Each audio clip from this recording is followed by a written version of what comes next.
The Alven are enigmatic, elusive beings found in Dutch and Scandinavian folklore, often described as a kind of fairy or elemental spirit, but with a strong connection to water, mist, and the natural rhythms of the land. While they are sometimes grouped with elves or nymphs in later European storytelling, the Alven have their own unique qualities. They are not the mischievous pixies of English tales, nor are they the bright-winged fairies of Victorian fantasy. They are quieter, more fluid, and more mysterious. They seem to belong to the dusk and the shoreline, to the thin places where land, water, and sky blur. Traditionally, the Alven dwell near rivers, lakes, and springs, particularly those shrouded in mist or set apart from human activity. These are not fairies of the forest or the flowerbed. They are riverfolk, mist dwellers, beings that move with the flow of water and vanish with the morning fog. In some stories, they ride inside bubbles that drift across the surface of the water, or they form their bodies from vapor and light. They might appear as pale figures in moonlight or remain entirely invisible, their presence revealed only by strange sounds, gentle singing, the lapping of water when no wind blows, or the whisper of reeds brushing against one another. Visually, they are described in conflicting ways. Some tales speak of them as having silvery hair and luminous skin, like moonlight reflected in a stream. Others say they are barely visible at all, more like a shape in the fog than a living creature. In certain regional accounts, the Alven once had wings, delicate, translucent ones like a dragonfly, but they lost them long ago, perhaps when humans encroached on their sacred waters. Now, instead of flying, they glide silently over the surface of lakes, leaving no ripples behind.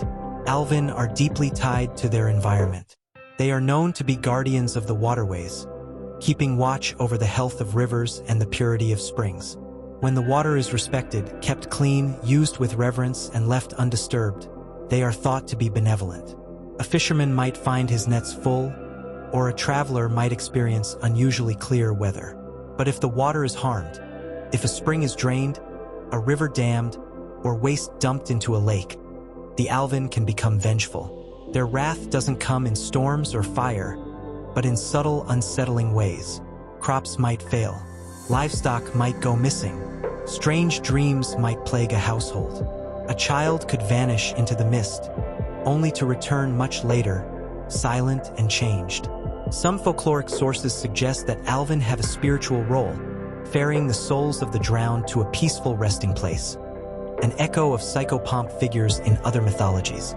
In these stories, the Alven act as gentle guides, carrying the departed along hidden waterways toward a realm beyond the reach of the living. This makes them liminal beings, standing at the threshold between life and death, between the seen and unseen. There's also a quiet sadness about the Alven. Unlike more joyful or trickster-like fairies, they are often portrayed as melancholic or distant. This is especially present in tales where they've been driven back or hidden away by the encroachment of human civilization. Where a sacred pond once lay, now there's a mill or a road. In some stories, the Alven simply disappear, their song growing fainter with each generation. But in others, they retreat into the last wild places. High moorlands, remote rivers, hidden glades, waiting for a time when the world might listen again. Alven are also associated with dreamlike experiences.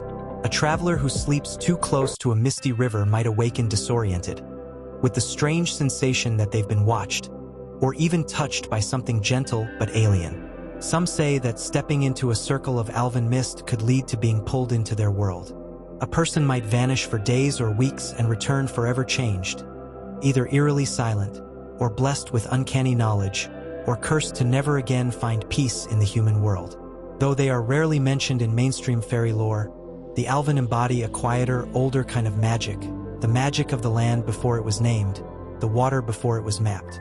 They are protectors, yes, but also reminders. They speak to our relationship with nature, with respect and violation, with wonder and carelessness. If you see a strange ripple on still water, or if the fog seems to move against the wind, some might say the Alven are near. And whether that's a blessing or a warning depends entirely on how you've treated the world around you.